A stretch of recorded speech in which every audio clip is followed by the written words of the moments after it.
ఏపీలో పర్యాటక ప్రాంతాల్ని అభివృద్ధి చేస్తున్నామన్నారు మంత్రి కందుల దుర్గేష్. టూరిస్టులను ఆకర్షించే విధానాలపై దృష్టి పెట్టామన్నారు.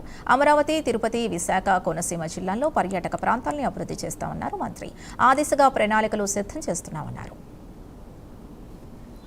ప్రధానంగా ఇది ఇప్పుడే మేము టూరిజం సెక్టార్లో ఉన్నటువంటి స్టేక్ హోల్డర్స్ అందరితోటి ఒక సమావేశాన్ని ఏర్పాటు చేసుకుని వారితోటి మాట్లాడుకుని మీ దగ్గరికి రావడం జరిగింది. ప్రధానమంత్రి గారు ఇచ్చినటువంటి పిలుపు మే 10వ తారీఖున మనకి పొదుపు విషయంలో ఇంధన పొదుపు కానీ లేకపోతే విదేశీ పర్యటనలు తగ్గించాలని కానీ ఇలాంటి అంశాల మీద వారు ఒక కాల్ ఇవ్వటం జరిగింది మనకి.